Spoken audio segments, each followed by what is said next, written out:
Sidelines. A lot to talk about, man. We're going to have one of our favorites, one of the most requested guests we ever have on here, Coach Jackie Sherill, native of Duncan, Oklahoma, played his football at Alabama.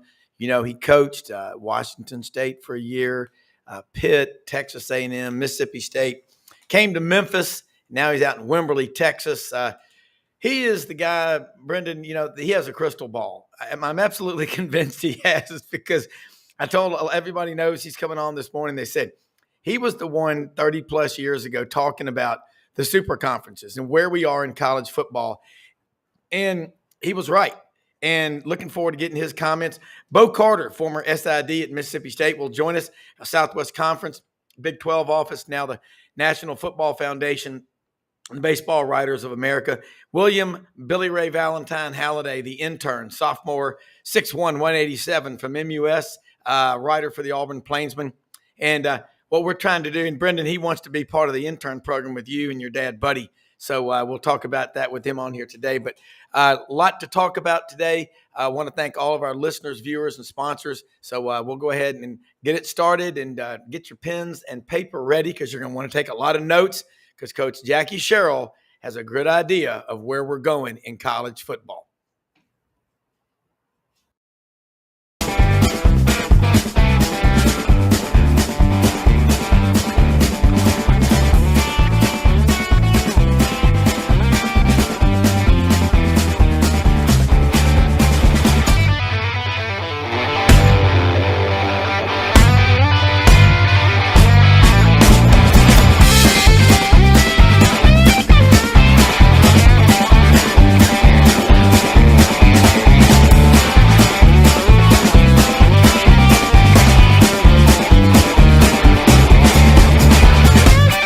Sidelines with Rob Browne.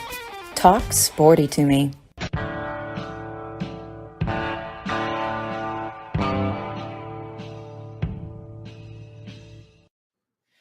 Hi, Rob Browne, and again in the studio, Brenden Martin, executive producer down in Ocala, the limestone and horse capital of the world, home of the World Equestrian Center, and Coach Jackie Sherill. And Coach, I know you just had a hip surgery, and sounds like you're doing better, but I know it'll take you a little while to recover. But when you're out in Wimberley, Texas, I bet. But we're glad to have you on here, and man, thanks for taking time to share with our viewers and listeners all over the place because it means a lot to all of us.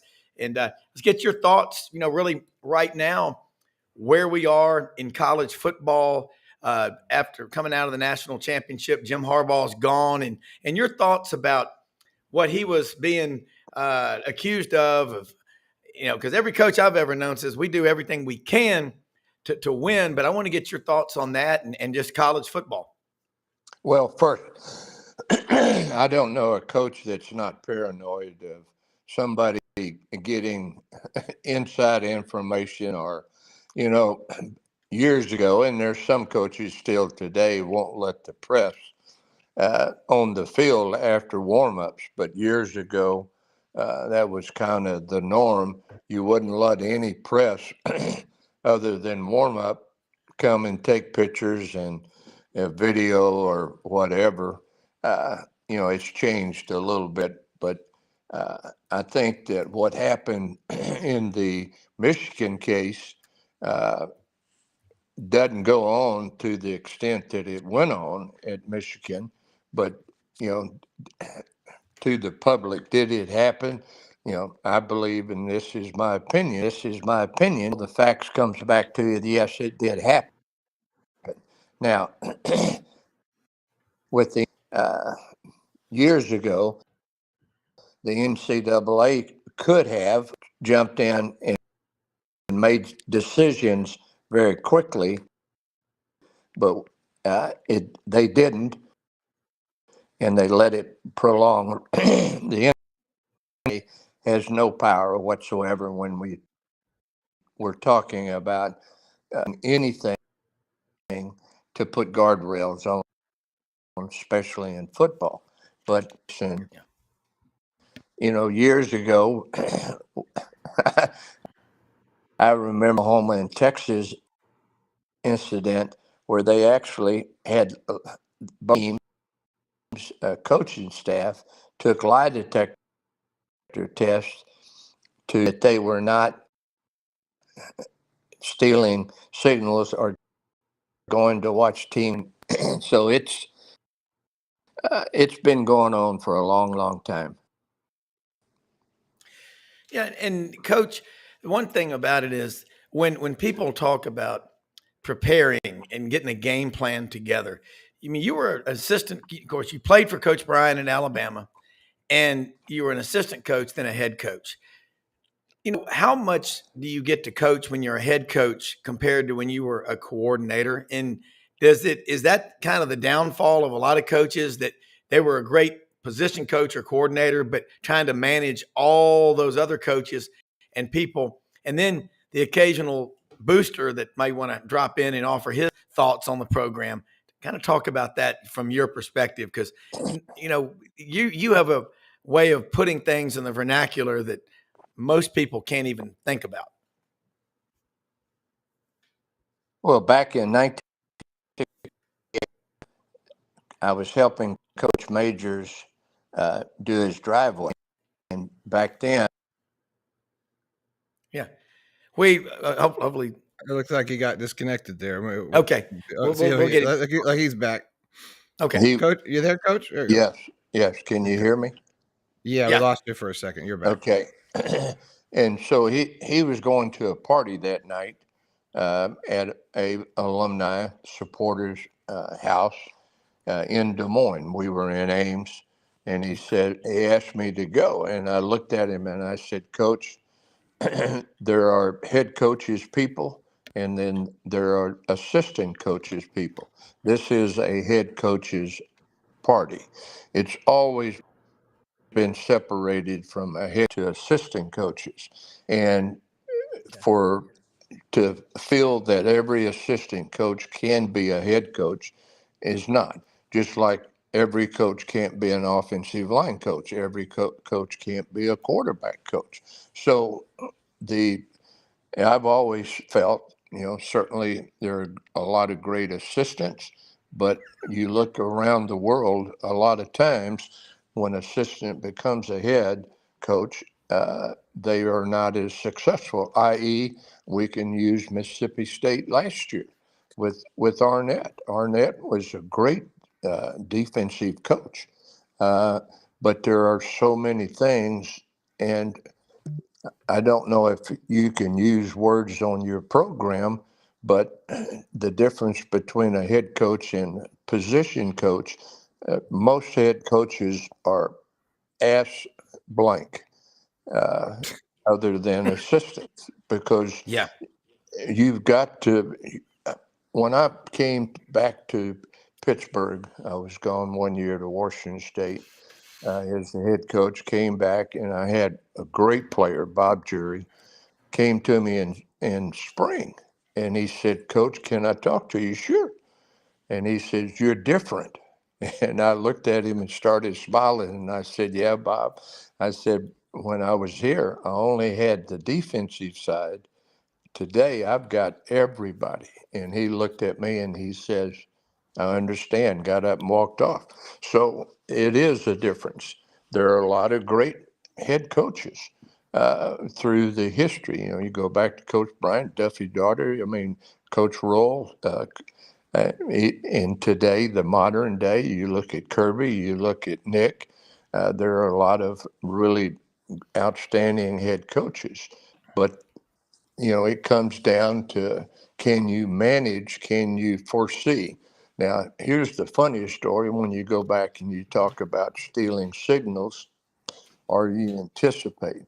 We go play Syracuse, and I was the defensive coordinator at Pittsburgh, and this hit 1973 or 4, and I'm reading the student newspaper, and it talks about Bob Hurley becoming the quarterback and running the option.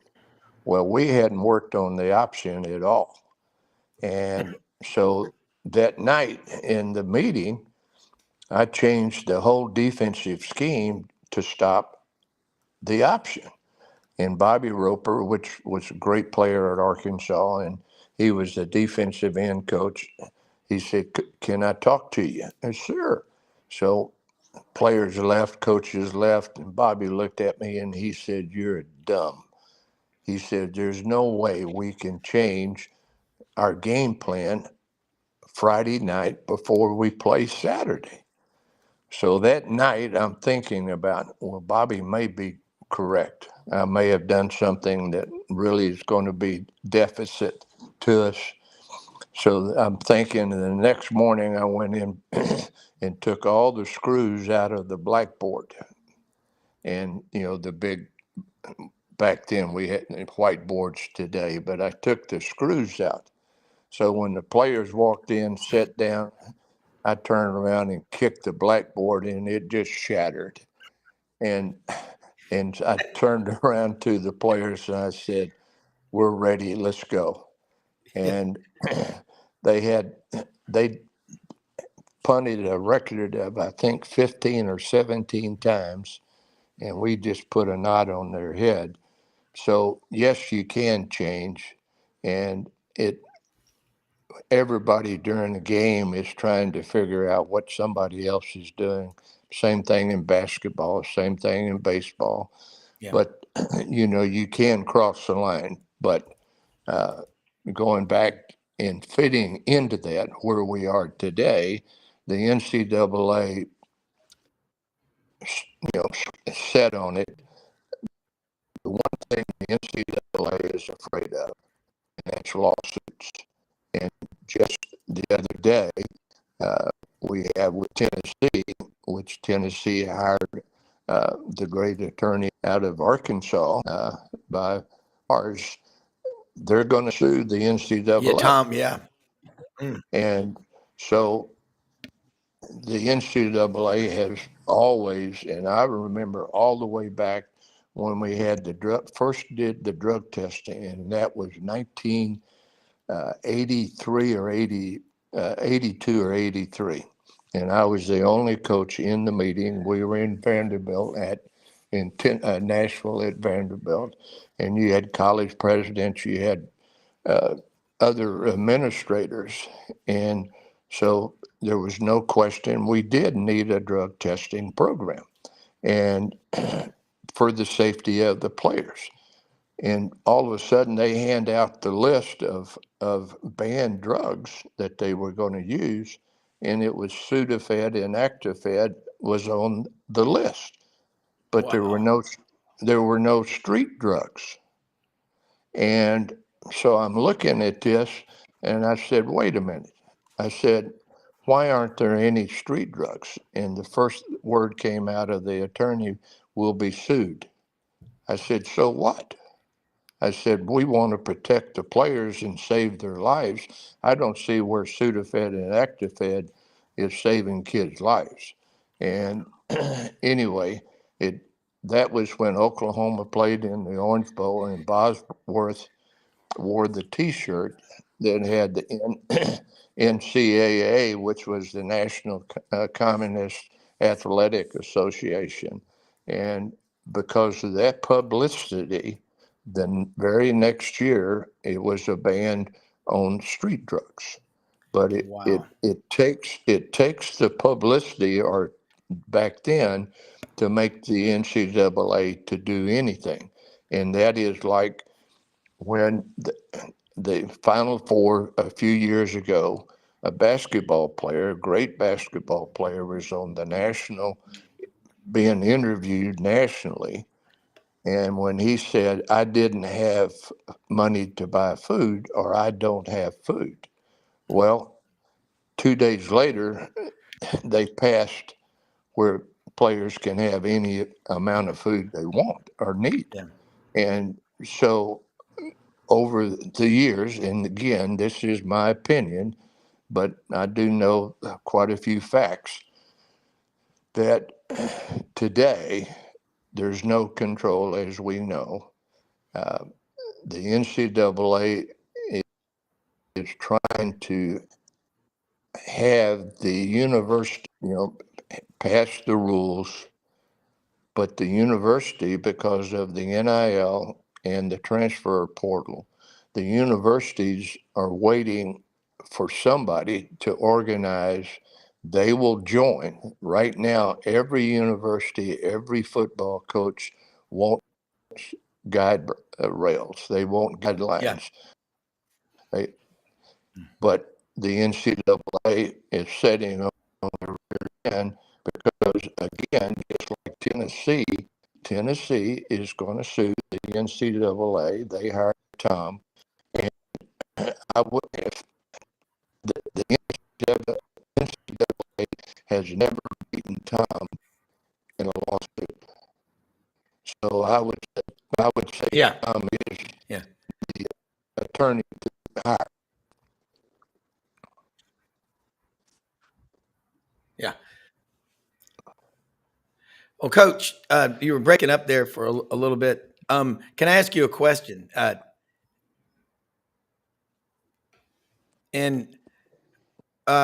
Talk about Tom Mars in Little Rock. Isn't he the one who made the portal, the transfer portal, what it is today? Also, when that came up about the transfer rules. Absolutely. Okay. Players would hire Tom, and Tom helped them, and the NCAA could not beat him, so they hired Tom Myers, and when he stayed there, I think 9 months. So I spoke in Little Rock, and I sent a message to him. Thank you for helping all the athletes. And then I also said, you only lasted 9 months. You finally figured out how bad the NCAA is. And he said the word back to me. He said, you're correct. So I don't think I'm a fan of the NCAA. Yeah, it is. And Coach, let me ask you this. This is from David Arnoff, one of our viewers down in Florida. What are the most important attributes for a successful head coach? I remember February 16th of 2 years ago, first time we had you on the show, you laid it out, something I'd never heard before, but the reaction from our listeners and viewers was like, holy shnikes. You gave Coach Bryant's daily routine, up at 4, 5 o'clock breakfast at the Holiday Inn out on Highway 82, McFarland Boulevard. And that sounds to me like my dad. He gets up at 5. Okay, he's 95. He's listening right now. But talk about that and how you patterned your life as a coach, your daily routine, but also you mentored a hell of a lot of assistant coaches who went on, and you worked under some great head coaches. So that influence right there about, what does it take to be a great head coach? Because everyone's asking now, where's the next Nick Saban? Where's the next, Jackie Sherill? Where's the next Pat Dye? Where's the next coach that's going to last that long going to come from? Well, today it's a lot harder simply because we have no governance of college football, which we're headed to that. But, college football is going to have a conference, meaning they're going to have we're going to the NFL model, East, West, and we'll have from that division, and we'll have a commissioner that will be in charge of college football. That will be completely separated from the NCAA. They have their own television package and have their own guardrails. And coach and every president, every AD is, begging for even the fans. What drives college football that people don't understand is the fans. Because you buy the tickets, you support, you give money to the universities, and just now the NIL. So that drives television, drives back through the advertisers back to college football. To answer your question, what makes a good head coach, it's somebody that can see not only the coaches but the players and that is driven. And there's no question that Nick Saban is driven to a point. But if you read his schedule, every morning he had those Twinkies at the same time every day. I mean, we laugh about it, but I mean that's a side note. But he was in charge. He made the schedule. He had the coaches, the players, and the whole staff follow his schedule. And the thing I appreciate about Nick is he is and was a player's coach. The players loved Nick Saban, but was he tough on the players? Yes, but he was a lot tougher on the coaches, and making sure that they take care of their players. And I would say Kirby Smart's the same. Everybody's different, but you're not going to win at that level unless you're able to do certain things. And those certain things is, you have to be driven. You have to have organization skills. You have to have skills to be able to talk to one player in a tone that he understands, but as well as talk to another player in a tone that he understands.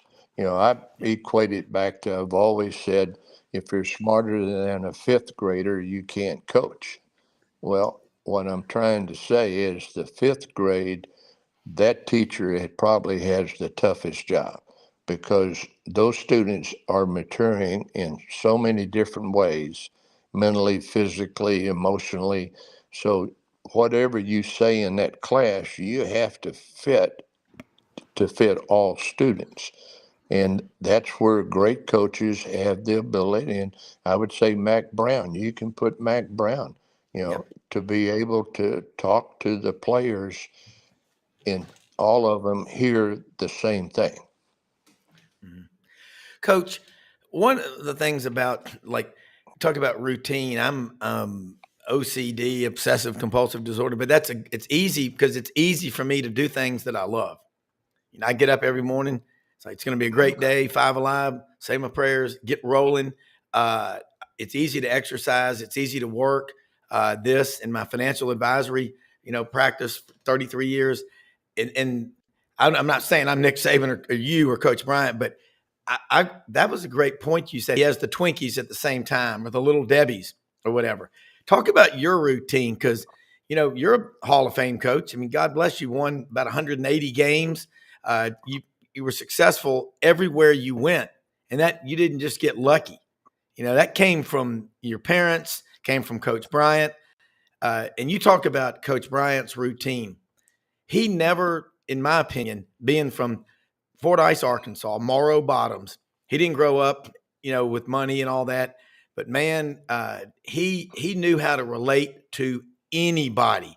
Talk about how important it is in recruiting for a coach. Is we always ask the coaches on here, what did you do if you went to a kid's house and you were there with the mom and the dad and the grandparents and they cooked you a meal and it wasn't good and you said you asked for seconds? Talk about that. Well, I think it's hard to fake a mom. The mom, That's right. if you're sitting in front of a mother, she knows where you're telling the truth or not. Yeah. I've always felt that I wanted to see the player before I recruit or committed him in front of his mother, because you can tell more of a player personality, character in front of a player's mother than you can watching him on film or having some high school coach or a coach talk about him. And the players that respected their mothers, I felt that regardless of what we're in, that they would be able to accept what I was trying to teach them. And I've had several players that going into the homes or in the presence of their mother that were not respectful, and that I got up and excused myself and said we were not going to recruit. I've made some mistakes by letting assistant coaches listen to high school coaches.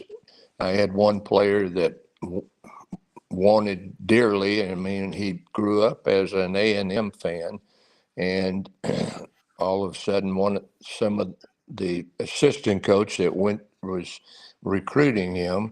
One of the high school coaches said he has bad character, or character issues. So I didn't recruit him. So we get ready to play that team. He's a freshman, and his name's Jerry Ball, and he nose guard. And he was making every play from sideline to sideline. So I called the coach in, and I turned the film on, and I said, a player that plays 100% for 60 minutes, that goes from sideline to sideline, he doesn't have character issues, because that doesn't equate. And so there was a lot of judges that you used in recruiting, and one was watching the film and seeing how he played when the ball went away from him, or how he blocked when the ball went away from him, or if he was a receiver, how he played, the ball was directed somewhere else. So, there's a lot of you had in recruiting, but going back, as you're saying, the head coach, you have to, and the thing that coach separated Coach Bryant, and you can say Pat Dye, you can say right now Kirby Smart or Mac Browne. I mean, you can go on and on. They are giving their players more than X's and O's. They're teaching their players about life. And, you didn't have, or you didn't see the number of players from those programs that transferred every year.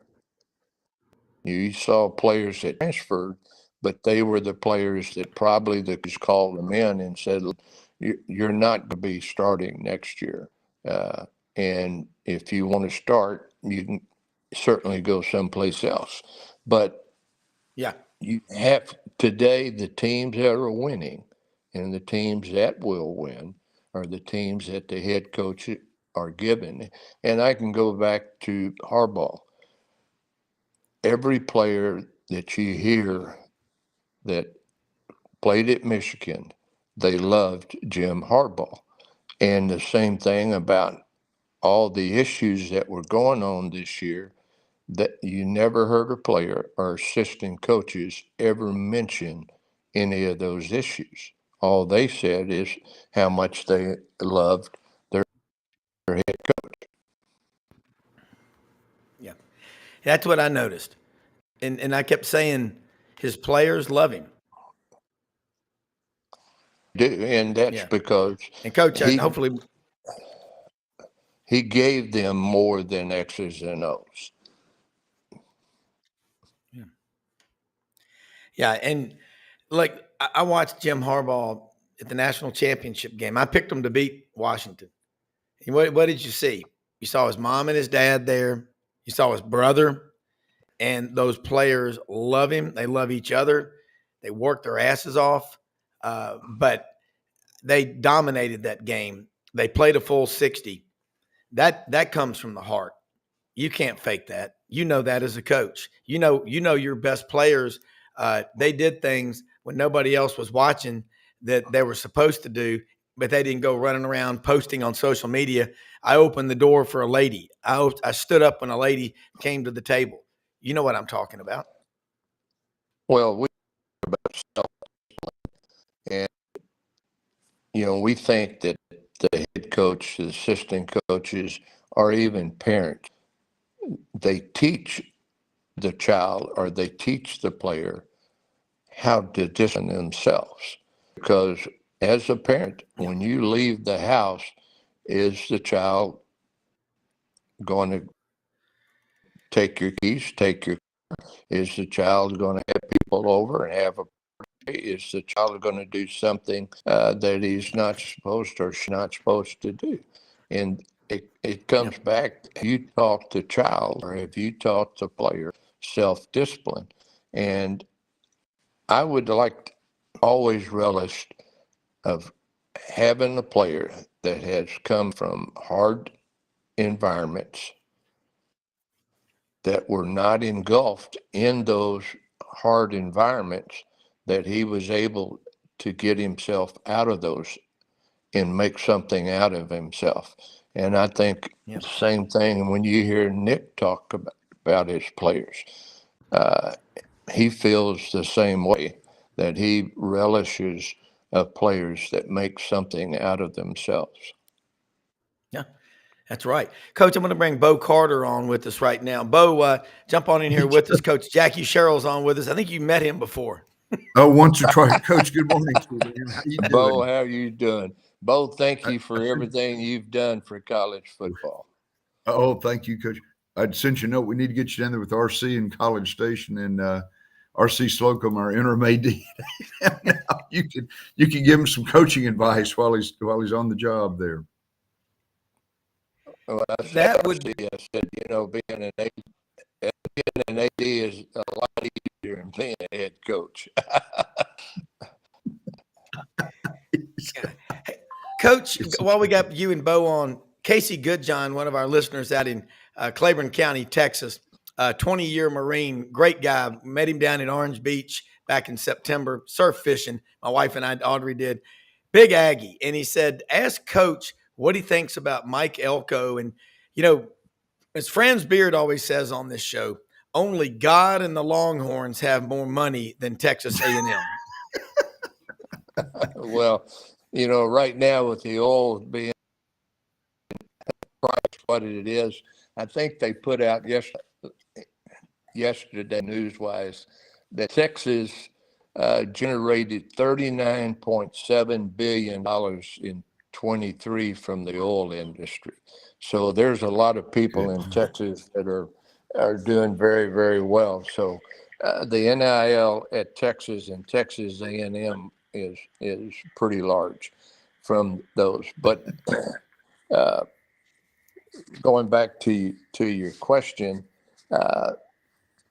Texas, as we know, has a lot of money, but so does Texas A&M, and that comes back to the teams like Mississippi State, and I'll even throw Tennessee or Kentucky, in there, but certainly in the state of Texas, SMU, Baylor, TCU, they cannot compete with Texas or Texas A&M in the NIL.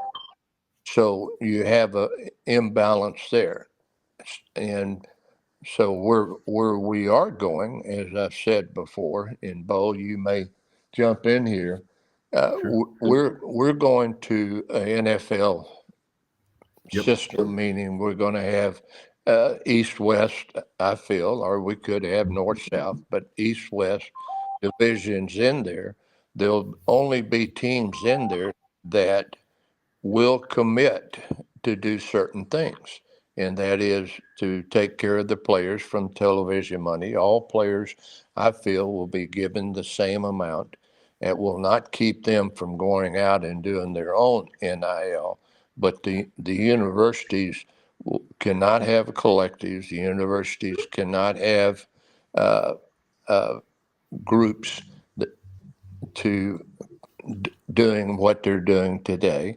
And so every player will be treated the same, and from television money, and we'll have divisions, and we'll have, like I said, a commissioner, and we'll have guardrails that everybody agrees with, and we'll play under those guidelines.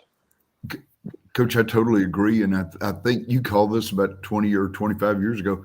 I think there's going to be a 64 team, like you're saying, geographically divided and this, if they bring the college football playoff up to 16 teams, you've got a perfect, 4 regional super conference, deal where you can take 4 teams from each school or whatever. And you still won't have trouble scheduling because there are going to be people that want those game guarantees. So it's moving that way very rapidly.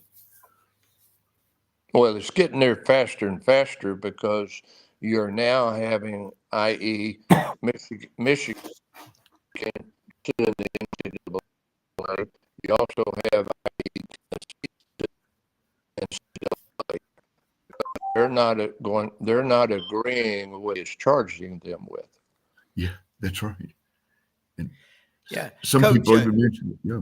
Yeah. No, well, Bo, like what you just said, and Coach, we just keep you a few more minutes. I know you've got stuff to do, but just, I mean, it's absolutely, it's like, talking when you're talking to someone with your experience and your background and the credibility that you have. It's priceless. And Bo, you just mentioned R.C. Slocum. He's taken over as interim AD at Coach. What and when Texas and Oklahoma come into the SEC, there's some big time uh, egos there, but there are everywhere. Ego's a good thing. If you don't believe in yourself, then nobody else will, and there's nothing wrong with that. But man, we all grew up. Uh, God, Barry Switzer, Darrell Royal, Frank Broyles, these kind of coaches, alpha males, you included. We got to have that. And Brendan Martin and different people will say this. The South is going to save this country, and it's going to save college football, and also the fans. I would love to do a 30 for 30 or documentary on every school in the SEC tailgating, just the tailgating experience. Kind of give us a little color because the Big 12 really well. You live out in Wimberley, Texas. What's it going to be like? People are going, oh, they're not really from the South. I'm like, man, Oklahoma is as red as every county in the state is red. So, and I've spent some time in Oklahoma. You were born in Duncan, Oklahoma, I think, but I see it. It's going to fit. It is about as good a fit. You couldn't draw it up any better if you had a bunch of architects from Mississippi State. Well, you're correct there. But a side note, I grew up when Oklahoma was in their 48-game winning streak. And wow.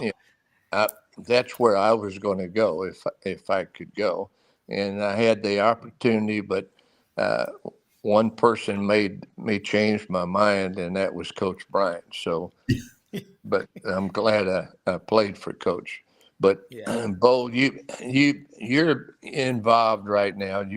You go a lot of different places. You see a lot of different ADs, coaches. You see a lot of different commissioners, and everybody is wanting. Everybody is desiring, and we all know that's why Nick stepped away, because it got to a point that he was not going to do something he did not believe in.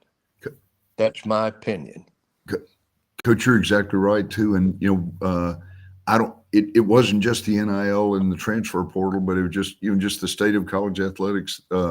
You hit it right on the head. They've got to have some sort of a commissioner or a great national overseer for college football, because it's since the even before that 1983 lawsuit with Georgia and Oklahoma, it's been an entity into itself, and the NCAA just hasn't known how to rein. And we both seen it too. Selective enforcement. You just mentioned a while ago too. They're very careful as to who they penalize. They nailed Florida State really hard, which for a couple of minor things. And I think one of Coach Harbaugh's deals was buying a recruit a hamburger outside the allotted recruiting budget or whatever too. So it's just, man, it's too much nitpicking and not enough common sense. Well, they've always been that way. Again, when we first started, Bo, what I said, the NCAA has always been afraid of a lawsuit. Yes, yes. And it goes back to what I said when the drug testing came on site. I was the only coach on the committee, and that was brought up. We can't put street drugs in there because of the lawsuits. So that goes back to 1983, but we can go all the way back further than that the NCAA, in my opinion, has always been afraid of lawsuits. Yeah. Coach, and I talked to your cousin, Bo, Jack Carter, yesterday. Jack Turner. Jack Turner, my attorney. And Coach, Jack is smart of an attorney. He's a Millsaps grad, but Alabama Law School grad. And you may know Jack Turner from the Memphis Touchdown Club and his dad, John, and they're huge Alabama fans. But we talked about the NCAA yesterday. I said, they don't, he goes, no, they do not have subpoena power, but they also they're governed by antitrust laws. And we're not just talking to a football coach. You may have been a lawyer and not known it, but you addressed the Aggie Law School last year. I remember you did. And talk about that, because a lot of what the NCAA gets people on is circumstantial evidence. Again, I'm not an attorney, but I have watched Perry Mason a few times, and he's undefeated, or as Sonny would say down at Alex's Tavern, he's undefeated.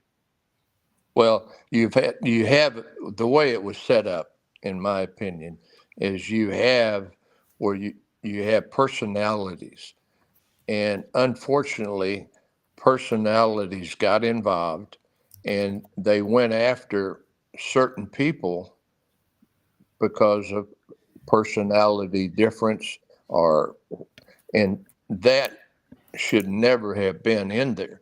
Just like today, if you have certain conflicts, you take the attorneys, you take the policemen, or you take the investigators off that case, and that never happened.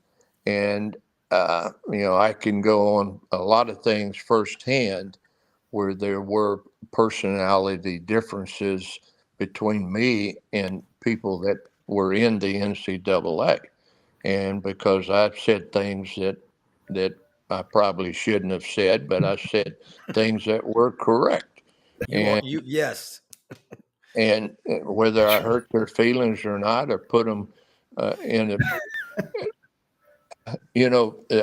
there, I won't say this, but I confronted, in a couple of cases, I confronted the investigator in front of the committee. And the committee looked at the investigator and was very stern and asked them questions that they could not answer or didn't want to answer. It's something. No, Coach. Sorry about that. Coach, did we lose you? No, I'm still with you. No, he's there too. Coach, you're exactly right. Bo has more firsthand because he's been involved in a lot of institutions through a lot of conferences. He went through a lot years ago.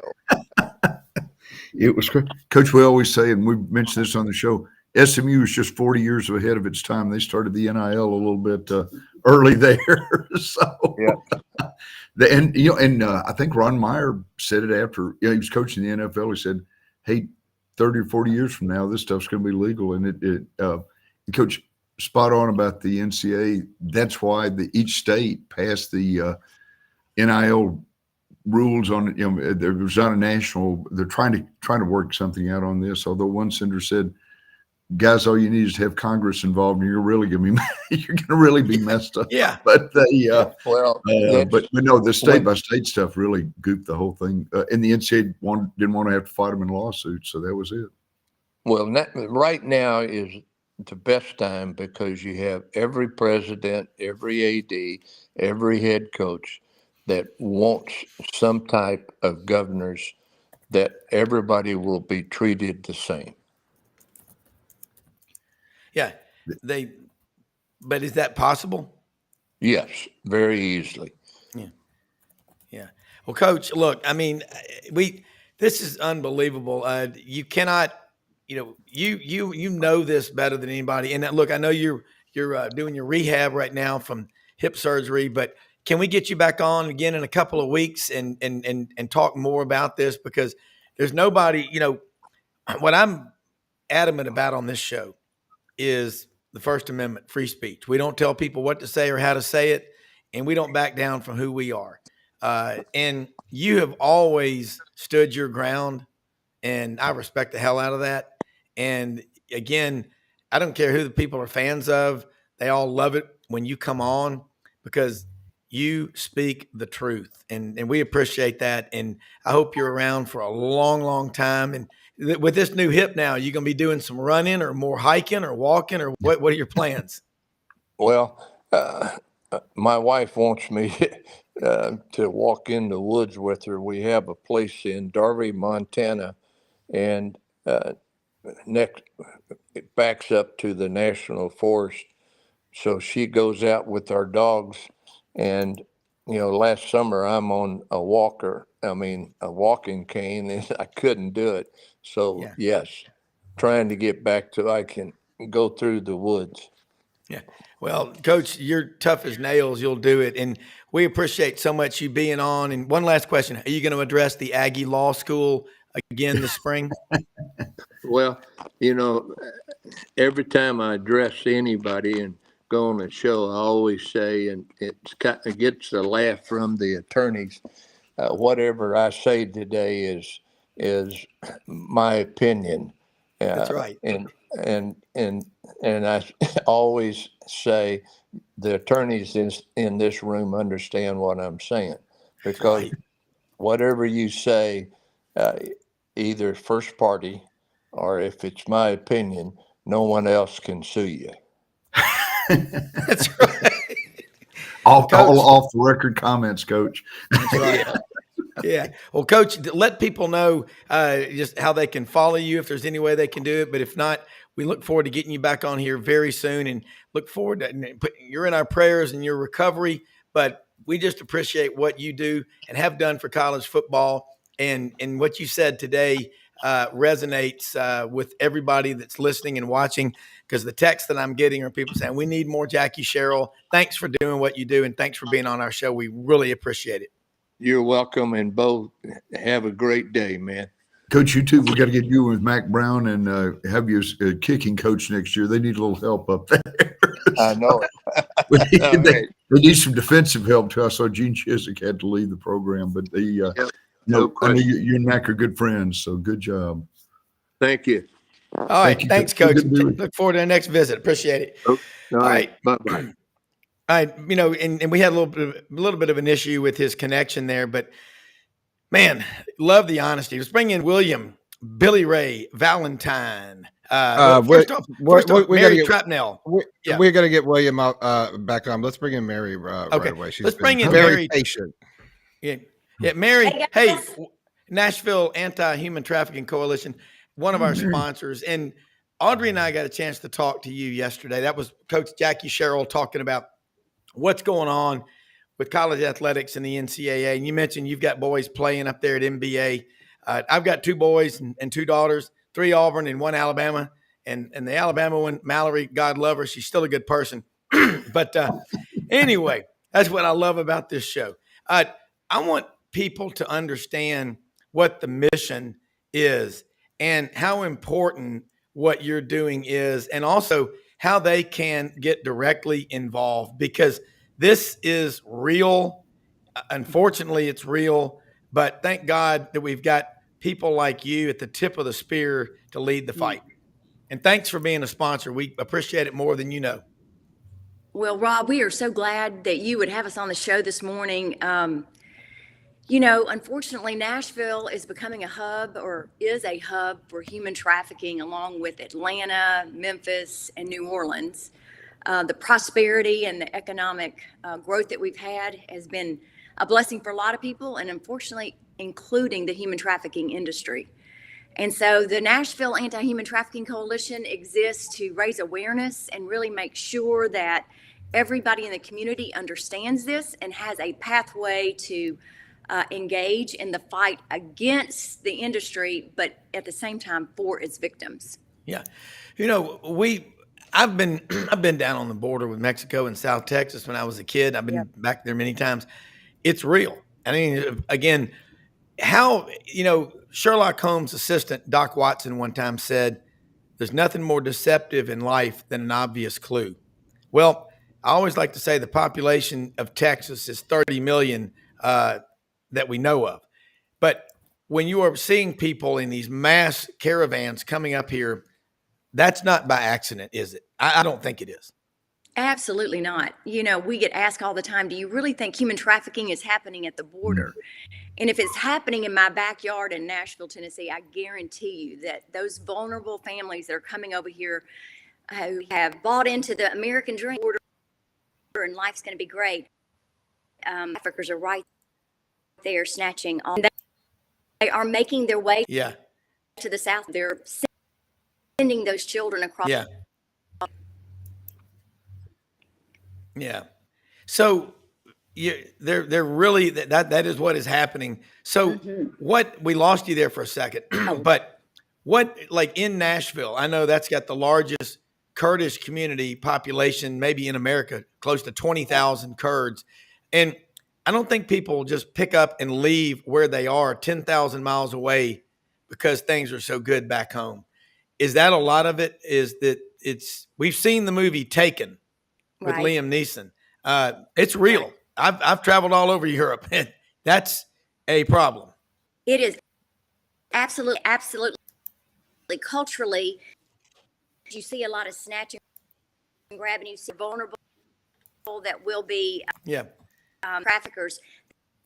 The unfortunate part is that typically not a snatch and grab. Is it someone of a young person and grooming process, and girl or boy, if they trust completely that who has broken them down, like you would see maybe and make them utterly dependent on you, children and the women who are involved on their own. They dependent on that trafficker who won.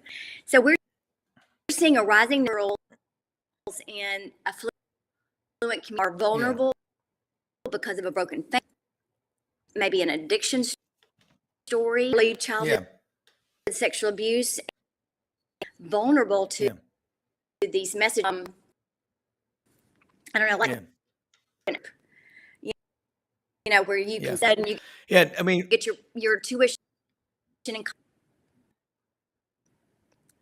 Well, I mean, and you're breaking up a little bit. I don't know. Today we're just having a little few issues with connections. I'm not sure what's going on out there, but your message, I'll close out with this. Your message for what you're doing and how people can reach out directly to you and get involved, because this is a fight that has to be won by our side. Absolutely. We're calling all to take a stand with us. It's fun. And these educate to recognize doing to middle and high school students. Had a wonderful presentation day to the parents, and then the next day, school boys. So we'll be able to move into all of the height and do presentation, relatable, cutting edge, and we want to make sure we're connected to the kids. And presentations, you can open doors for us. There's a school community that you'd like to see get we also would love to have leaders 30-second spot that join our Governor Lee, Rich, and other celebrities, HT and R.A. Dickey, great guy, and is doing anyway. We would love to have your be a part of this message. Hey, we're going to do it. Mary, I want to get you back on here soon. I apologize. I don't know what's going on with the connection, but Nashville Anti-Human Trafficking is one of our sponsors. You're going to hear a lot more about what you do. We'll bring you back on next week. because I think it's so important that people know who the faces are and the people are behind these sponsors. We've seen R.A. Dickey, and that's the one that a lot of people said he went to NBA. Well, and he's a warrior. He's a patriot, and so are you, and so are Mary, and a lot of people that we're learning about this. But you know what? Anything worth having, we're believing in, is worth fighting for. So glad to have y'all part of our team, and we're bringing you back on soon. Okay. Appreciate it. All right, thank you so much. And Brenden, man, I don't know. We got the internet demons out here today that are trying to wipe us out, but we'll bring Mary back on here again soon. And Bo Carter, William, Billy Ray Valentine, Halliday, the intern. But man, let's get William in here if we can. I don't know if it's bandwidth issues or we got a Blue Jay, as I heard the late Andrew Baird used to say, the best salesman ever. We got a Blue Jay on the line. Well, it is the way things go sometimes. It just depends. Internet's funny like that. It'll affect certain parts of the country and certain areas. So sometimes whatever they're dialed into on that node in that particular part of the country, sometimes a section of it. So you just never know. It's broadcasting, it typically is done with satellites and everything else. The internet's still an imperfect system, unfortunately. But I had baling wire and chewing gum out there, wrapping it up, trying to boost everything out. So we'll get Mary back on. Hey, remember, William call back in. Yeah, Willie, I grew up in the era of TV news when I always joke about this. There'd be a game. It might be Auburn on the road at Georgia or Knoxville, and some local business would buy satellite time for the 5-minute sportscast, and they'd say, let's head on up to Knoxville and talk with William Halliday, standing by live at Neyland Stadium as the 5th-ranked Auburn Tigers prepare to come on the field against number 6-ranked Tennessee. And William, big game tonight. You talked with Pat Dye just a minute ago. You just go to black, and that 15 seconds would seem like 15 years, and you'd be like, ah! And then the sponsor would be going, hey, I just paid for all this stuff. What's going on? William got bandwidth issues today. Now, look, William grew up knowing bandwidth and algorithms and gigabytes and stuff. That's just part of his nomenclature. William, the intern program, Buddy Martin said, we don't accept applications like the Marine Corps. We only accept commitments. And you want to be part of the intern program? Brenden, this kid, as Shep Proudfoot said in the movie Fargo, I'll vouch for him.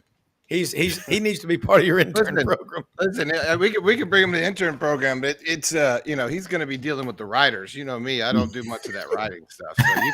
So you get like on a good day, Buddy and I don't throw food at each other. So you're going to go through a pretty tough, rigorous program. No, just kidding with you. He's I keep trying to get Buddy to do a master class. You see that online, master class, like how to be a sports writer. Because I think that would be such a fascinating thing. I think it's one thing to learn how to write, right? It's one thing to learn how to be a news reporter or whatever, but writing for sports is a whole different animal. I think we'd all agree. And learning to become a very good sports writer is difficult. So I keep trying to get him to do one on how to write a book, because he's got a fascinating way on how to write a book, and then how to be a sports writer. So we'll get you in here, William. And sorry I didn't call you back yesterday, but we were chasing some news around here up in Gainesville yesterday with the NIL director. Second one that they've had now has been I guess asked to leave, more or less. We get more information today. So as they're under NCAA investigation, it's getting pretty interesting out there with all this stuff. So sorry about that, William. You can talk now. I think we've talked over you enough. Yeah, William, I appreciate your patience. Bandwidth issues, it was just a squeeze. So jump on board. And another 4.0 last semester, I assume? Well, you're muted. You're muted now. Muted. Now you're muted. Turn your mic on. Intern, turn your mic on, William. Let's go. I don't know what you said. We got you on. Listen now, intern. We're going to go get Dr. Tukivakula. You must have been. Well, We're going to Call go us get back. Dr. Call Tukivakula, us our back. lip reading Call us specialist. back. Oh, Call us back. You know what? He's in Knoxville. So, yeah, he's okay. got to come back. Yeah, he's in. I wonder if the internet issues are happening over there in the Tennessee area. But by God, they ain't happening in the great state of Texas. Not Texas, Florida. Seems to be, like Tennessee's having all sorts of problems these days. So Man, I'm in Arkansas today. I'm at the farm today. Yeah. I don't know what's going on. I don't know. Everyone that comes in from Tennessee is not coming through. Yeah, So, I'm going to tell you, Mary Trapnell, we will definitely get her back on again next week. And she is a warrior. And, you know, I got to tell you, Bo, you are just you got that cool factor because you know Buddy Martin and Brenden and these riders. I'm serious. We need, you know what's not been done on SEC Network is a documentary on the great sports riders, the Sky Riders Tour. No. Because, you know, and I'm not saying this to placate you or Brenden, but man, the great sports writers are why there's so much embedded tradition. And, you know, we've been reading these great writers. And William, the importance of what you do as a writer, you know, Herodotus in 488 BC, a Greek, was the one who came up with history, telling the stories. Do you know how much power is entrusted in you as a writer? Where are you right now? At the Buc-ee's over there in Crossville, Tennessee? Where are you? I'm at my apartment. Also, can y'all hear me now? Yeah, we can hear you. Okay. Tommy, Brenden, can you hear me? Yes, sir. I think you muted my mic for a second. I muted your mic earlier, but then I unmuted you, and it didn't. Okay, it said that you had muted my mic still up at the screen, and it said, Listen, I you don't want know. to be my intern? You take the hit, okay? That's it. Rule number 1, okay? Right. I'm always right, Buddy's always wrong, and you take the hit, okay? You really want to be in this intern program, pal? We'll get you all dialed in. Yeah. Did you reach out to one another yesterday? Yeah, he reached out to me, but we discussed that earlier. I'm going to vouch for this kid. Student athlete, went to MUS, which, you know, other than Christian Brothers High School, my school is a great school. And the honor code. There are no locks on the lockers, but also the academic rigors and the pressure. And William grew up, Brenden, a Vol fan since birth. His father, his grandfather. I mean, when Bubba got a cut one time in 3rd grade, the blood came out as Big Orange. All right, William, we need to hear what's going on with you, the 19, 20-year-olds. We got listeners from your age to my 95-year-old dad, and Methuselah, I think, listens as well, who's about 876. But let's talk about what's trending, all this social media, and your podcast. Yeah, I mean, right now, Auburn basketball, that's what's trending right now. We just came back to our home court, had a week where we were on some away games, lost 2 games back to back, and we got a bounce back win against Vandy. That was huge, I think, just for the Auburn team's confidence, especially going to play at Ole Miss this weekend. So that's what we'll be talking about. I'll be previewing that game. Writing a preview up on auburnsplainsman.com.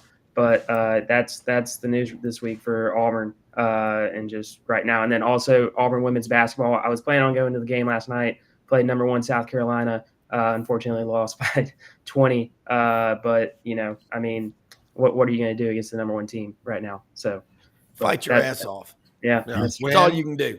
Win. Hey, yeah. Bo, okay, you've had a chance to read a number of Williams' articles, the auburnplainsman.com, and you look at writers and critique them from around the country. You know, you got to be a truth broker. You know what the litmus test is? Does this dress make me look fat? Yes. No. You're huge. You need to drop about 70. I always watch that show, My 600-Pound Life. Well, Brenden, if you ever watch that show, My 600-Pound Life, you just wonder at what point does someone close to you, a relative, a spouse, a sibling, and say, you know, Bo, you've put on another 200 pounds. Have you noticed? No, I don't notice. But My But what if- mom would just tell you when you walked in the room. She'd be like, Yeah, "Look like so you put on a couple extra pounds, huh, son?" That's right. my mother is 89, dad's 95. They have no filter. They have no filter. And Bo, what have you seen in Williams' writing that makes you think he's the next Tony Barnhart or Grantland Rice or Jesse Outler Hey, or Buddy he tells, Martin? yeah, he tells the truth. And Rob, you've emphasized to him 3 to 5 sources. And I wish he had. I think William was playing defense the other night. Vanderbilt started the game 3 out of 22 from the field. So, and a lot Brenden, you probably heard about this. I think the Vanderbilt Nation is getting a petition together about maybe helping him move back to North Carolina or something. But anyway, William, that was a great bounce back win for Auburn. And getting to your point, Rob, too, about Williams writing. William, your stuff is good. You've got quotes in there. You don't overquote, which is being an old college journalism teacher and advisor. You see somewhere there's a 20 paragraph story with 16 paragraphs of quotes. So it's there's a great blend in your stuff. And always enjoy the Plainsman newspaper is one of the best newspapers in the country. I think read somewhere, I think last year they won 36 regional and national awards. So I think that's you're with a good group of people, and they converse with each other, and it's conversation, communication are the keys. William, and I think Brenden and Bo would agree with me when I say this, with all due respect.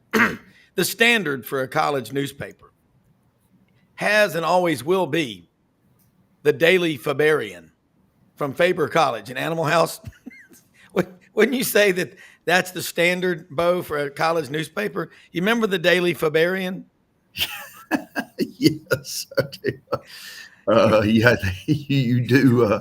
You do have to set a high standard or whatever too, and it's amazing too. Rob and Brenden and William, some of the school, Texas State University, I think has like 2,000 journalism students, various sports journalism, investigative, et cetera. And you're competing with schools like that, Northwestern, Medill, Ken Cap's alma mater for the Masters. Of Indiana, of course, Missouri, one of the bell cows, but Auburn's right up there with them. And William, you're in a great position there, and you're getting a lot of responsibility as a sophomore. So, congratulations, William. Have you ever met David Housel, the editor emeritus of the Auburn Plainsman? And if you have, okay, that's the man. I mean, he can rip you a new one and bring you to tears. Okay. But he does it because he cares. That's the standard.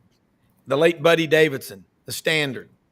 I tell you, the woman who was the glue that held the Auburn Sports Information Department together for years she's a legend. There ought to be a statue for her for what that woman, when I met her senior in high school for the first time in person, she goes, "You're Rob Browne from Memphis." I said, "Yes." She goes, You're Rob Browne." Yes. She goes, she pulled out a giant Ziploc bag of letters that I've been writing since I was old enough to write, wanting chin straps, autographs, jerseys, anything. Just remember what your role is. You're reaching out to that 6-year-old kid who maybe doesn't have the money to go to the game, but he's watching on TV or listening on radio, and he's reading the newspaper, or he's going or his grand to a game. How big a deal it is. Do you know what kind of responsibility is entrusted? Bo, that's an incredible stat. And Brenden, did you hear that? 2,000 journalism majors at Texas State University. People think sports writing, newspapers are gone. No, they're not. It's just changing. Zebras don't change their stripes. They just change their watering holes. That's how it's working. William, now you've got to know writing. You've got to know electronic media. You've got to know video.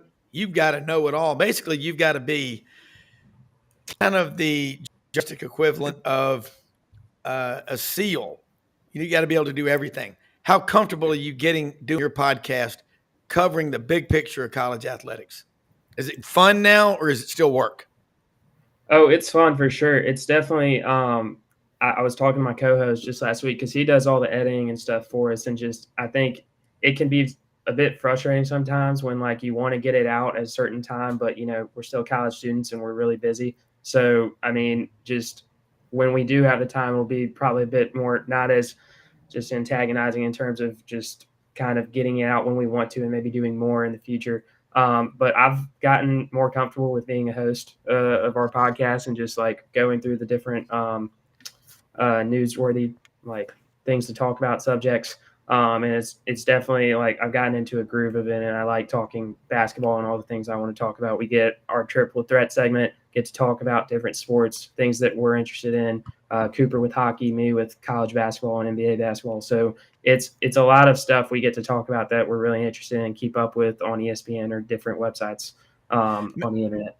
Yeah, Mary Trapnell, who was on a minute ago from Nashville Anti-Human Trafficking Coalition, one of our sponsors, said yesterday when Audrey and I were talking to her, Nashville Predators hockey team, they have like 3 philanthropic organizations that they really are into, and NAHT is one of them.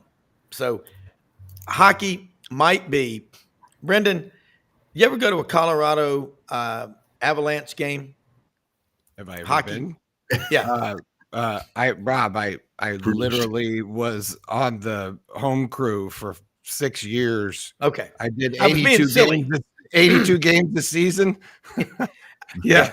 I was I've been being to a silly. few of those. But hockey, isn't hockey an incredible sport to attend in person? Yeah, it's much better in person than it is on the TV now, and they've tried to fix that with all sorts of flashy graphics and stuff. It never worked out. The laser or the puckman that's going too fast. Make the puck glow. The problem that it has is that you can't get a camera in the corners. Now they'll put a camera on the glass. We put effects mics on the rims, but it's hard to see that battle in the corners. And so, well, not the corners, but that's obviously a bend, but we call it in the corners. So we get a handheld guy down there to try to capture some of that, but he's got to shoot through the glass, right? That's always the issue. And so that's the hard part about telling the story. Now they've come a long way with it, with, cameras on, goalie cams and all that stuff. But if you could watch hockey all day long in slow motion replay, you would then realize what an amazing, sport it is and how incredible these athletes are, because to do what they do, and that's what I did, slow motion replay for hockey forever. When you slow it down to about half speed, and you've got the high end equipment that can really, there's no stuttering or whatever, the gracefulness that these guys have on skates and what they do with a small, tiny puck and a stick, it's unbelievable. And people think that they're just hitting as hard as they can to the net. They're picking spots in like milliseconds to like bank off a post or off a glove or whatever. It's not like soccer players are with their feet.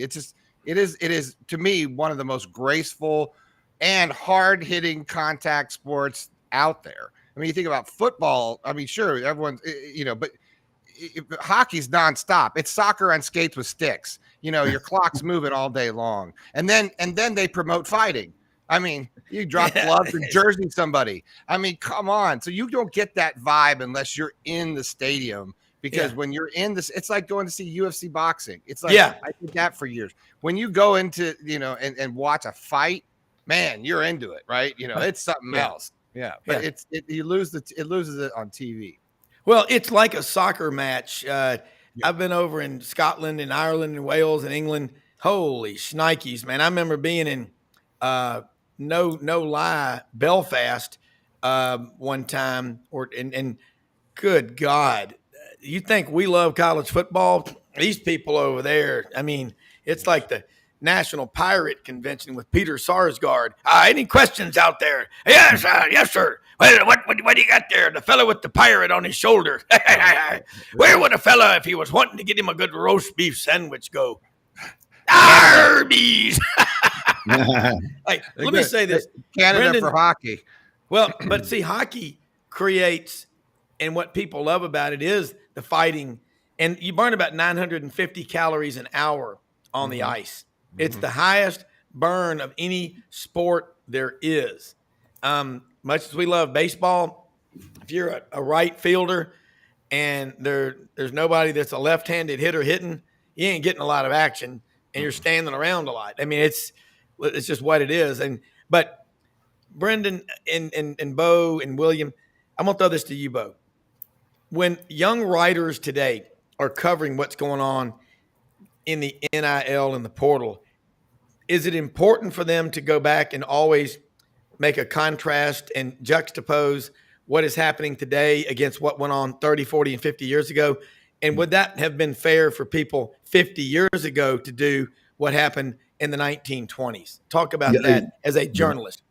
Yeah, well, and same token, the transfer portal. The reason they created the National Letter of Intent, not the NIL, but the NLI, in the early '60s, was that people were switching. You would have a commitment.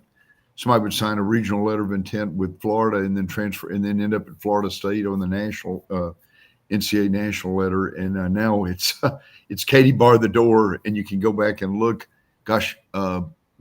William, this would be some kind of story sometime.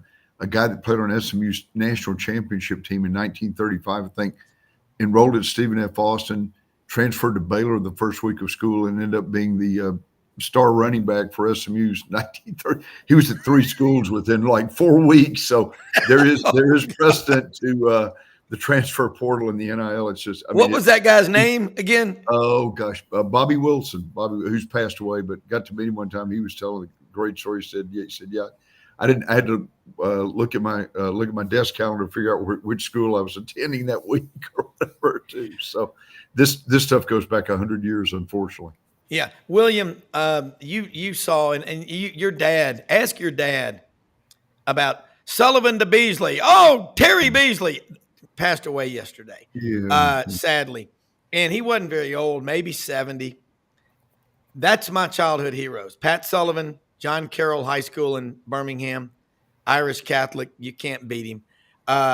Terry Beasley from Robert E. Lee High School in Montgomery. Sullivan to Beasley. They were as good a pair as Joe Montana, Jerry Rice, that type of deal in a different era.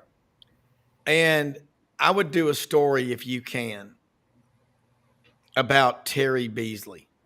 And if you want a great source, Shug Jordan's son, Ralph Jordan Jr., you need to talk about what those two did for college football at Auburn, the SEC, and around the country. That's him on the left, Huck Finn. They're just the All-American duo. And both of those numbers, William, have been retired at Auburn. And Doug Dean, who's a huge part of our show in Birmingham, he'll be on tomorrow. We were both talking about those were our childhood heroes. And Coach Jordan would suspend them or the third team guy if they broke the rules. But if you want to go listen to a great speech about how to handle yourself in public, listen to Pat's acceptance speech for the 1971 Heisman Trophy. It's not just me, it's an entire team. That's a cool story, William, that I think you ought to do about Terry Beasley. He still holds tons of records. He's maybe the 3rd or 4th all-time in the SEC with 29 touchdowns. And that's back when freshmen couldn't play. He only played 3 years. Terry Beasley, that's a cool story for you to do. Sullivan to Beasley. And on the Alabama side, you got guys like Johnny Musso, who's still living. His nephew, John Musso from Mountain Brook, was a Sigma Nu with me at Auburn. Those are some cool stories, William. But before we go, we got a few minutes left, just a couple of minutes left. What are some stories that you want to write that you're getting pushback from? And Bo, tell him what he ought to do if he gets pushback. Write him anyway? No, I'm kidding. Yeah. You're going to get criticized no matter what you do. So just keep on plugging. Make sure you got your sources in line. You always do. I'm sure you always do. And keep the. I won't use the translation, but there's a Latin term, non corroborandi over. I can't think of the last Latin word, but. Don't let the crazy people overcome you. So there's an actual little translation, but I don't want to say it on the air. There may be children listening or whatever too, but just don't let the nuts bother you. You know how that goes. Don't sweat the small stuff. Illegitimate non corroborandum is Whoa, Brenden put that one before. Wait, translate. too Now look, smart. someone just asked on the show, is nomenclature north of Selma? Yeah. Come on. Another person just said, is juxtapose south of Mobile? We're using some fancy words. Take two on that one, Brenden. Bo, take two on. Say that again. That was powerful. I feel like I'm at Mass in the old Latin Mass with the priest up there. Brendan's heard this one, illegitimate non-corroborandum. In fact, Carl Maddox, the late great AD at LSU, Mississippi State, had that on his had a sign over his desk that said that. I don't have any Latin in my house. I guarantee your dad knows it. Yeah, Ask Buddy. William Buddy. I call one of your professors MUS. They'll and it's not a terrible thing, but it's a joke, but you can't really say it on the air or whatever. So you can figure illegitimize, so you can sort of can infer what that means. Yeah, I like it. See, it's a smart person joke. He belongs on Savant Saturday. That's right. That's right. Yeah. Oh, absolutely. No, there's no question. William, all right. So bottom line, it's been 13, 14 months now you've been with us. And that's such a compliment to this team of people that we have, that you sought us out. And Audrey goes, there's a young fella down at Auburn. She didn't call it young fella. She goes, a young man down at Auburn. And you write for the Plainsman. You're following the right path. And you're a straight A student. You're working your ass off. Do you have the option to take some finance or accounting classes? Yeah. Speaking of, I actually am studying for an econ micro test that I have to take in like 3 hours. So okay, that's my track towards a business minor. All right. And did you talk to Dr. George Plaskidas? That guy he's hilarious. He looks like William Hurt from the Big Chill. I mean, does he still wear his Hawaiian shirts and his shorts and his flip flops? He wears the Hawaiian shirts. He doesn't wear flip flops, but it might be a little bit cold outside. So too cold. Yeah, it is. Bo, let me a couple of seconds here before we go. When you look at Coach Sherill today, I know we had some bandwidth issues, and I think bandwidth is about 2 hours north of Orlando. But Brenden, you mentioned this on here. We were sometimes parts of the country they have internet issues, sunspots or whatever it is. Brenden, I don't know what it is. Sunspots. That's what it is, okay. Rob. Sunspots, you bet. Solar flares. That's where seborrhea, psoariasis, sunspots. These are the cruel things. A teenage time or any other time. Yeah. And non-working infectiitis. And it just gets hard to. But Bo, you heard Coach Sherill talking today. How many of the young coaches today would have the temerity to come on a show and be as honest as he is? Because I can tell you, as my 89-year-old mother and 95-year-old dad, they have no filter. It's wow. If you're thin skin, Bob and Shirley will tear you to pieces. That's just the way they are. But I love his honesty. I love that guy. No, I was just going to say, common sense is Coach Sherrill's approach, Rob, and he's not being, he's honest, common sense. Just hey, look at this stuff. Don't look at it from the ivory tower. Look at it from the man on the street, boots on the ground, et cetera, and just figure out some solutions. If they don't do something soon, it's going to. I mean, it won't ruin college athletics, but it's just going to keep chaos going until somebody steps forward and says, "Hey, let's put an end to this." Yeah, absolutely. And hey, we got some big news on boxing. We're going to talk about next week. Ann Camp Lee has hired a new manager over there, general manager, to work with her. This guy's got NFL pedigree in him. You'll want to hear about this. Also, Hewlett & Dunn Boot and Clothing Company. Get out there on the square in Collierville. All of our sponsors. Tom Martin's Body Shop. We're going to start a Memphis window company. It's a trash bag with a roll of duct tape because there's so many car break-ins in Memphis or truck break-ins. But I was over there last night. Had dinner with some friends at Flight downtown, and my truck was parked by the valet parkers. Valet, I love to say that. But look, that's Memphis speak for valet. Yeah, valet, yes. But we've got so many great sponsors in Gateway Tire and Service Center, Chad House, ECS House Industries. the Vitamin Shop, 5338 Goodman Road in Olive Branch, Mississippi. Keep in mind, Justin Ross, they'll be opening a new store February 12th. We're doing a live remote in Oxford, March 2nd. That's a Saturday, as they say in the South. Saturday. There's a T in there somewhere, I think. Saturday. But we'll be talking, and hopefully they're going to get Ole Miss quarterback Jackson Dart out there. But, I got to say, most often we see the face of Christ in the least among us, and we live in the most blessed country in the world. And every time we do this show, Brenden, you are the most unbelievable executive producer. What you do behind the scenes and during the show is no idea. You cannot say enough. Yeah, it's unbelievable what he does. But Bo, do it first, and then I'll let William do it. Let people know how they can follow you, and then we'll let people get on with their day. But we're blessed to have you and appreciate you so much being a part of our show and listening and watching, and all of our sponsors. Hey, thanks, Rob. At Bo Carter 52 on X, the Texas Sports Daily, and the Sports Page Dallas Fort Worth. Yep. You can follow me at Auburn Plainsman, and then listen to my podcast, Tiger Take Podcast. All right. Look, thanks, man. guys. Hey, have a good thank weekend. y'all both. We'll do it again Enjoyed next it. week. Thanks. All right.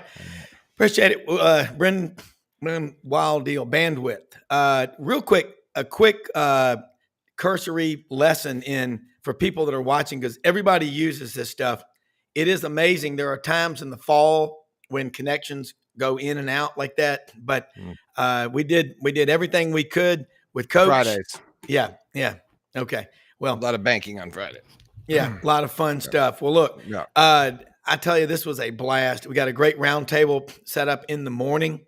College baseball's on the way. Any new news on that NIL deal down at Florida before we go? Nope, nothing. No, just that his name. Just the guy was the second. It's the news of it is that to me.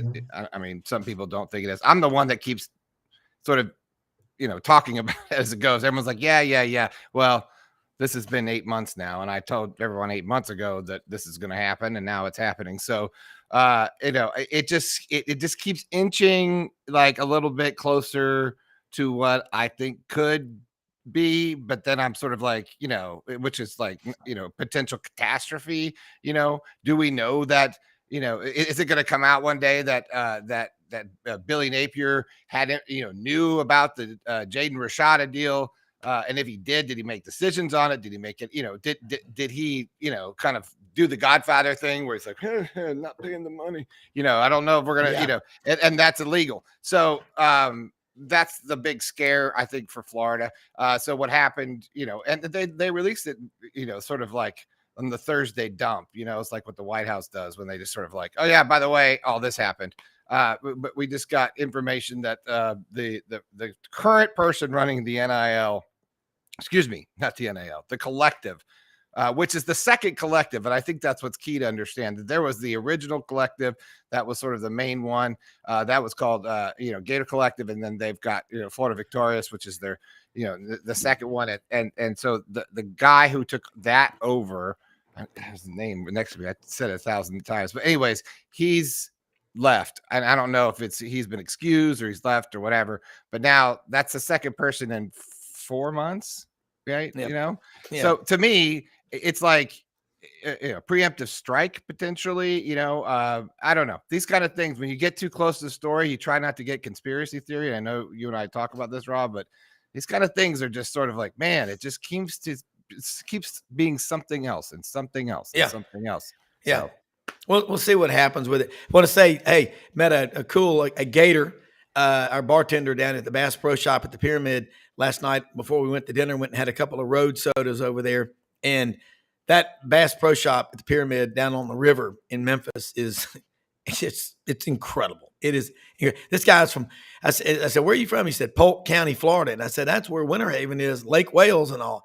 Well, it's a Gator, he said, until Urban Meyer left. Yeah. He was so disappointed. But he's a 49ers fan.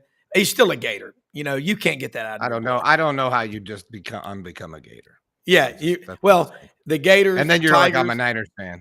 He's like, yeah, I was a Gator. Well, when you're they a won the Broncos national fan. championship. Yeah, but I'm still a Broncos fan. Yeah, that's what I'm saying. You're a They're not Broncos in the fan. Super Bowl. Yeah. Well, that cool deal in your dad's studio, Drive to Destiny. Yeah. 2 years in a row, 98, 99, 97, 98, Yeah. Broncos and the Browns, 300 Yeah. pounds of dog food. Look, You gotta ask history, him that traditions, story. heroes. Yeah. Can't say it enough, man, but great show. A lot of fun. We're going to have a lot of fun tomorrow on the show. And Brenden have special Saturday for us, less intellectual folks. Come on, Shoney. Shoney's a smart guy. He critiques every show. And thank you. Showdown in beautiful Oxford Saturday night. Bruce Pearl versus Herd Part 2. Next Wednesday, payback for Auburn against the Tide. War Eagle. Scheduling a muffin like Vandy always helps. Hey, look, you got to beat them no matter who they are. Okay. But Brenden, thank you so much. Incredible job. We'll be back on in the morning, and hopefully your dad can join us, offer some wisdom and the show for destiny. I love that. But we'll be back on in the morning. Thanks to all of our sponsors and listeners. We'll see you then.